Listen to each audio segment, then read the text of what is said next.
할렐루야. 지금 시간 시작했네요. 성령으로 부르심과 유익이라는 제목으로 이렇게 말씀을 나누려고 합니다. 자, 오늘 본문 읽겠습니다. 13절 말씀 보면은 같이 한번 읽어볼까요? 주께서 사랑하시는 형제들아, 우리가 항상 너희에 관하여 마땅히 하나님께 감사할 것은 하나님이 처음부터 너희를 택하사 성령의 거룩하게 하심과 진리를 믿음으로 구원을 받게 하심이니. 아멘. 지난주에 그 터멜 목사님이 감사 노트 선물해 줬다고 들었는데 혹시 한번 써본 친구들 있나요? 감사합니다. 아, 네, 선물.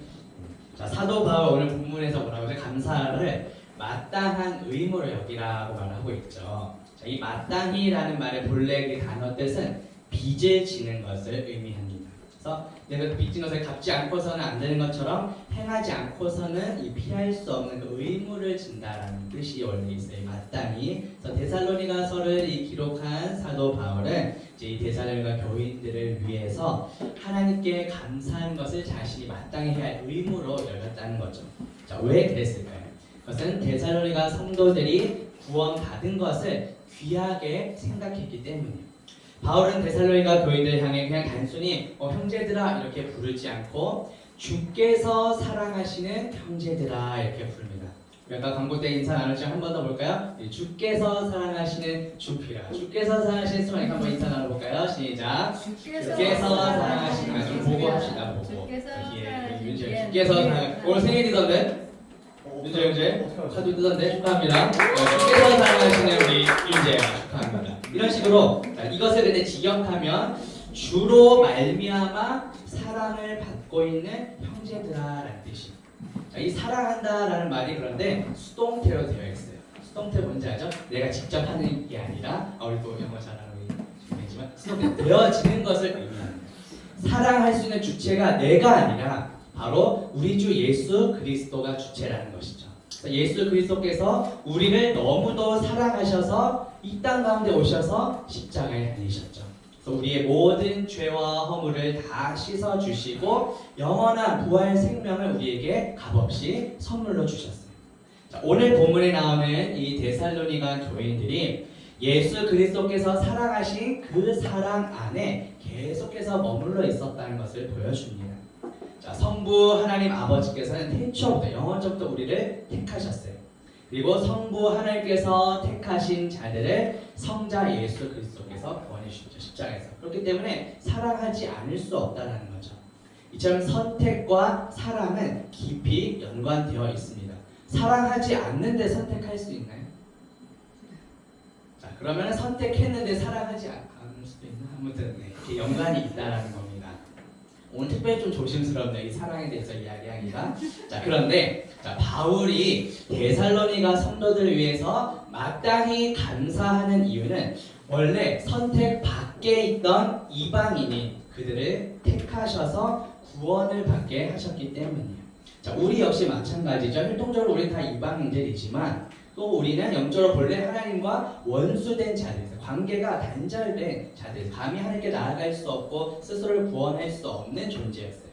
자, 그런데 성부 하나님께서 그 크신 사랑을 우리를 먼저 택해 주셨고 그것을 은혜로 택해 주셨고 그 다음에 예수 그리스도께서 십자가에 달리심으로 하나님과 우리의 원수된 것을 회복시켜 주셨어요. 그것이 지난 주일 말씀도 있었는데 샬롬, 진정한 평화라는 것이죠. 그래서 은혜는 제가 여러 번 말씀드렸는데 받을 자격이 없는 자에게 값없이 베풀어 주시는 하나님의 선물이 바로 은혜죠.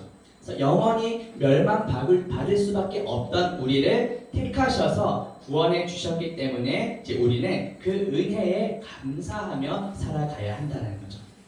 근데 여기 본문에 처음부터라는 단어가 있는데 이 원어에 보면 첫 열매라는 의미예요. 자, 데살로니가 성도들이 그 지역에서 택함받은 첫 열매가 되었다는 뜻이죠. 자, 이처럼 첫 열매는 하나님께 대해서 거룩하게 구별되어 바쳐진 것을 나타냅니다. 자, 구약 율법에 따르면 이 첫 열매는 하나님의 성전에 바쳐지게 되어 있었어요. 자, 마찬가지로 택함받은 저와 여러분, 우리는 우리의 몸을 거룩한 산 제물로 하나님께 드려야 합니다. 로마서 12장 1절 같이 볼게요. 그러므로 형제들아, 내가 하나님의 모든 자비하심으로 너희를 권하노니 너희 몸을 하나님이 기뻐하시는 거룩한 산 제물로 드리라. 이는 너희가 드릴 영적 예배니라. 이렇게 말씀하죠. 자, 우리 주 예수 그리스도께서도 잠자는 자들의 첫 열매, 부활의 첫 열매가 되셨다고 성경이 말씀해요. 고린도전서 15장 20절 23절 봅니다. 그리스도께서 죽은 자 가운데서 다시 살아나사 잠자는 자들의 무엇이 되셨다고요? 첫 열매가 되셨도다. 첫 열매인 그리스도요 라고 말하고 있죠. 자, 우리는 첫 번째 아담의 죄와 불순종으로 인해서 영원한 멸망에 처했던 존재였어요. 이미 죄와 허물로 죽었던 존재라고 말합니다. 그런데 둘째 아담, 즉 마지막 아담으로 오신 예수 그리스도의 그 십자가 지시까지 그 순종하심으로 우리가 다 구원받게 된 거예요. 그래서 예수 그리스도의 죽으심과 연합해서 우리의 모든 옛살, 우리의 뭐 나쁜 성품이든 착한 성품이든 우리 육신에 속한 모든 것들은 다 이미 십자가에 종결되었고 예수 그리스도의 부활과 연합하여서 이제 우리는 영원한 생명을 얻게 됩니다. 나의 착함, 나의 의지, 나의 노력으로 사는 게 아니라 예수님께서 새롭게 주신 능력으로 우리가 살아간다는 것이죠. 그래서 우리는 한편으로는 이미 구원받은 존재이고요. 그렇지만 다른 한편으로는 아직 완성되지 않은, 그러니까 언제 완성이 될까요? 예수 그리스도께서 다시 오실 때. 그렇기 때문에 우리는 이미와 아직 사이를 살아가고 있는 것이죠. 예수 그리스도께서 다시 오실 때 우리가 이미 받은 구원이 궁극적으로 완성이 됩니다. 그 전까지는, 주님께서 다시 오시기 전까지는 이 땅에서 때때로 넘어지기도 하고 죄를 짓기도 합니다. 우리 난예배 말씀 때 우리 청년 들었겠지만 끊임없는 영적인 전쟁들이 있는데 이걸 이기기 위해서 어떻게 하라 그랬죠? 말씀을 잘 스쳐 지나가게 해야 되네. 말씀을 잘 듣고 순종해야 성령의 임재를 받고 우리가 영적 전쟁에 승리한다 말씀을 좀 전에 들었었죠. 그렇게 할 때 우리가 우리 안에서 계속해서 우리를 거룩하게 해주시는 분이 계세요. 말씀을 들을 때 그분이 누구실까요? 성령 하나님, 예수 그리스도의 영이신 성령님께서 예수 그리스도를 믿는 저와 여러분 안에 있는데요. 여기에서 계속 말씀을 듣게 하시고 그 말씀이 열매 맺게 하시는 것, 계속해서 우리를 거룩하게 하시는 역할을 성령님께서 하십니다. 본문 13절 후반부에 보면 성령의 어떻게 하시며 거룩하게 하심과 진리를 믿음으로 구원을 받게 하심이니, 이 거룩하게 하신다라는 것이 신학적 용어로 성화, 거룩해져 간다라는 것이죠. 근데 우리의 힘으로는 결코 거룩한 삶을 살아갈 수가 없어요. 하지만 우리 안에 계신 성령님께서 우리를 날마다 거룩하게 하십니다. 빌립보서 2장 12절 13절 같이 한번 읽어볼게요. 사랑하는 자들아, 항상 복종하여 두렵고 떨림으로 너희 구원을 이루라. 너희 안에서 행하시는 이는 하나님이시니 자기의 기쁘신 뜻을 위하여 너희에게 소원을 두고 행하게 하시나니. 아멘. 자, 이 복종한다라는 것은 우리 난예배 말씀과도 겹치는데요. 말씀을 잘 듣고 순종하는 것을 가리키는 거예요. 자, 물론 우리는 예수 그리스도를 영접한 순간 이미 구원받은 자가 되죠. 이미 구원은 얻었습니다. 자, 그런데 여기서 너희가 구원을 이루라고 말하고 있어요. 여기서 이루라고 말씀하신 이 구원은 무엇일까요? 처음 우리가 예수님을 믿었을 때, 영접했을 때 얻는 그 믿음으로 얻어진 구원뿐만 아니라 예수 그리스도께서 다시 오실 때 완성될 그 구원까지 포함합니다. 자, 이 구원을 이루라는 것은 다시 말해서 우리 안에 계신 성령님께서 우리를 거룩하게 하시는 것처럼 주님 다시 오실 그날까지 계속해서 우리의 믿음을 성숙하게 성장시키는 영적인 성숙을 가지라, 그 영적인 성숙을 위해 힘쓰라는 의미이기도 합니다. 물론 이건 역시 우리의 힘으로는 불가능하지만 우리 안에 계신 성령 하나님께서 역사하신다는 거죠. 여기서 너희에게 소원을 두고 행하게 하신다. 행하시는 이가 하나님이시라고 말해요. 우리가 아니라, 행하는 주체가 내가 아니라 우리 안에 계신 성령님께서 우리를 거룩하게 행하게 하신다. 이 행하신다라는 말이 능력 있게 행하다, 역동적으로 일하다, 그리고 강력하게 효과적으로 일하다라는 뜻이 담겨 있어요. 우리의 힘으로는 결코 구원을 이룰 수 없습니다. 이 구원을 시작하시고 이루시고 완성하시는 모든 주체가 누구시죠? 우리 주 예수 그리스도시죠. 그래서 우리 안에 계신 예수 그리스도의 영이신 성령님께서 우리를 거룩하게 살아갈 수 있도록 인도자의 역할을 해주시는 거예요. 본문 13절 후반부를 다시 보시면 성령의 거룩하게 하심과 진리를 믿음으로 구원을 받게 하심이니 말씀하죠. 자, 예수 그리스도를 믿는 성도인 우리는 이미 진리가 누구시죠? 예수 그리스도시죠. 예수 그리스도를 믿음으로 구원을 받은 자들이에요. 요한복음 14장 6절에 보면 예수께서 이르시되 내가 곧 길이요 진리요 생명이니 나로 말미암지 않고는 아버지께로 올 자가 없다. 분명히 성경이 말씀하고 있죠. 다시 말해 우리 주 예수 그리스도가 진리시라는 거죠. 그래서 이 진리를 믿는 것은 곧 예수 그리스도를 믿는다는 말씀이에요. 오직 예수 그리스도만을 우리의 유일한 구원자요 또 나의 삶의 주님으로 모시며 살아가는 저와 우리 청년들 되시기를 주님의 이름으로 축복합니다. 본문 14절 말씀 볼게요. 이를 위하여 우리의 복음으로 너희를 부르사 우리 주 예수 그리스도의 영광을 얻게 하려 하심이니라. 아멘. 자, 우리가 이 말씀 통해서 하나님께서 일하시는 방식이 어떤지를 우리가 발견하게 됩니다. 자, 하나님께서 구원받을 자를 어떻게 부르고 계시죠? 직접 부르시지 않으세요. 여기 보니까 복음 전파를 통해서 부르십니다. 우리의 복음으로 너희를 부르사라고 말씀하고 있어요. 다시 말해서 예수 그리스도의 복음을 전파하는 자가 없으면 들을 수가 없다라는 거예요. 듣지 않으면 믿을 수가 없죠. 왜냐하면 믿음은 들음에서 나고 들음은 그리스도의 말씀으로 말미암다고 말하기 때문에. 믿지 않으면 또 우리가 구원을 얻을 수 없어요. 그래서 로마서 10장 14절 17절에 보면 믿지 아니하는 이를 어찌 부르리요 듣지도 못한 이를 어찌 믿으리요 전파하는 자가 없이 어찌 들으리요 그러므로 믿음은 들음에서 나며 들음은 그리스도의 말씀으로 말미암았느니라 이렇게 말하고 있죠. 자, 복음을 전파하는 것은 죄인들로 하여금 구원을 얻게 하는 가장 필요한 과정이에요. 자, 하나님께서는 당시에 바울과 여러 제자들을 통해서 그들을 복음 전하는 도구로 사용하셔서 선택 밖에 있었던 이방인들을 부르게 하셨다는 이 사람들을 통해서 복음 전파라는 도구를 통해서. 그래서 마찬가지로 우리도 예수 그리스도께서 십자가에서 죽으심으로 모든 죄를 사해 주셨다. 부활하심으로 영원한 생명을 주셨다. 이 놀라운 복음을 이제 우리가 전하는 삶을 살아가야 한다는 거예요. 왜냐하면 우리가 전하지 않으면 그들이 들을 수 없고 듣지 못하면 우리가 믿을 수 없기 때문이죠. 자, 그렇다면 이렇게 복음 전파라는 도구를 통해서 부르시는 목적, 이유가 무엇일까요?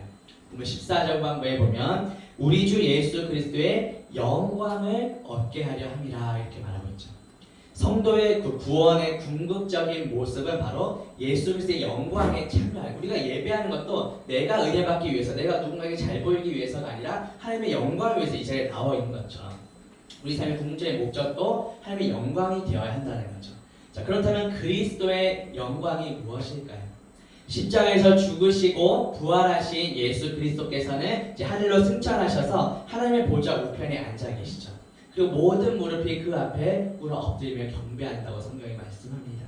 빌립보서 2장 9절에서 11절 볼게요. 하나님이 그를 지극히 높여 모든 이름 위에 뛰어난 이름을 주사 하늘에 있는 자들과 땅에 있는 자들과 땅 아래에 있는 자들로 모든 무릎을 예수의 이름에 꿇게 하시고 모든 입으로 예수 그리스도를 주라 시인하여 하나님 아버지께 영광을 돌리게 하셨느니라. 이 영광이 나오죠. 예수 그리스도를 믿는 성도 역시 예수 그리스도가 얻은 그 동일한 영광을 얻는 그 놀라운 축복을 받게 된다는 것이죠. 그래서 장차 우리가 받을 영광, 우리에게 나타날 그 영광은 현재 우리가 당하는 고난에 비하면 비교할 수 없을 만큼 놀랍다는 걸 성경이 말해요. 자, 예수 그리스도를 믿는 우리의 삶에 영광보다 좀 너무 힘들어, 고난이 더 큰 것 같아서 혹시 낙심되거나 힘들어하는 청년들 혹시 있습니까? 현재 우리가 당하는 고난은 장차 우리에게 나타날 영광과 비교할 수 없다고 성경이 말씀하고 있어요. 로마서 8장 18절 같이 봅니다. 현재의 고난은 장차 우리에게 나타날 영광과 비교할 수 없도다. 그러니까 성경은 너네 예수님 잘 믿으면 이 땅에서 고난 전혀 없을 거야. 항상 만사형통할 거야. 항상 막 학점 A뿐만 나올 거야. 항상 남자친구가 끝까지 갈 거야. 항상 나 모든 일들에 좀 형통할 거야. 이런 생각에 하게 싶어요. 물론 그럴 수도 있죠. 모든 일이 잘 될 수도 있지만 고난도 찾아온다라는 거죠. 그럼 우리가 고난에 어떻게 대처해야 될까? 우리에게 소망은 지금 당하는 고난은 장차 우리가 받을 영광과 비교할 수 없다라는 것이죠. 그래서 장차 예수 그리스도께서 다시 오실 때 우리의 죽은 몸도 썩지 않은 신령한 몸으로 부활해서 주님과 영원토록 저 천국에서 지내게 될 것입니다. 그래서 주님께서 다시 오실 그날 나타날 영광을 소망하며 이 땅에서의 고난도 주님과 함께 담대히 승리하는 저와 청년들 되시기를 주님의 이름으로 축복합니다. 15절 볼게요. 그러므로 형제들아 굳건하게 서서 말로나 우리의 편지로 가르침을 받은 전통을 지키라. 자, 앞서 살펴본 이 13절과 14절은 데살로니가 성도들의 구원을 확신하는 감사의 내용이었습니다. 자, 이어진 이 15절에서 사도 바울은 자신이 전한 이 가르침을 너희가 삶 속에서 굳게 지키라고 권면하고 있어요. 자, 이 구원의 길에 견고하게 서서 바울을 통해 전해진 그 하나님의 말씀을 힘써 지키라. 이것이 오늘 본문의 핵심이에요. 그냥 잘했어 끝 이게 그밖에 나오지 더 이상 잊혀지고 이것이 아니라 삶 속에서 끝까지 지켜 행하라는 것이에요. 자, 굳건하게 서라는 말은 예수 그리스도를 믿는 이 믿음 안에서 흔들리지 말고 똑바로 견고하게 서 있으라는 의미예요. 그런데 이것이 현재 명령 시제로 되어 있습니다. 이거는 한 번만 딱 지키고 끝 이것이 아니라 계속해서 삶에서 지속적으로 지켜 행하라는 뜻이에요. 그래서 우리의 상황이나 형편에 따라서 내가 오늘 좀 기분이 좋아, 내가 말씀 지키고 싶으면 지키고 그렇지 않으면 또 안 지키고 이것이 아니라 혼란스러운 이 세상 가운데 끝까지 견고하게 서서 지키라는 말씀이에요. 가르침을 너희가 받은 대로 흔들림 없이 살아가려는 이런 지속적인 노력이 필요하다는 말씀입니다. 우리가 매주 이렇게 예배 나와서 말씀을 듣고 있죠. 이 말씀이 실제 나의 삶에 얼마나 이루어지고 지켜지고 있는지 한번 돌아봅시다. 쉽게 변하는 어떤 나의 감정과 또 우리를 넘어뜨린 여러 공격들, 여러 상황과 환경으로 인해서 나의 믿음마저도 흔들리고 있지는 않은지 돌아봅시다. 물론 우리의 힘만으로는 이 모든 말씀을 다 지켜 행할 수가 없죠. 우리 주 예수 그리스도께서 이미 십자가에서 모든 율법을 다 이루시고 완성하셨습니다. 그리고 다 이루신 그 의를 값없이 우리에게 선물로 주셨어요. 그래서 우리도 의롭다고 칭해 주십니다. 그것을 칭의라고 하는 이건 이제 다음 주에 좀 더 자세히 살펴볼 텐데요. 이것이 주님의 은혜라는 거예요. 그래서 값없이 받은 은혜에 감사하며 우리에게 주시는 이 말씀을 굳게 붙잡고 나의 힘이 아니라 우리 안에 계신 성령의 능력으로 지속적으로 지켜 행하는 저와 청년들 되시기를 주님의 이름으로 축복합니다.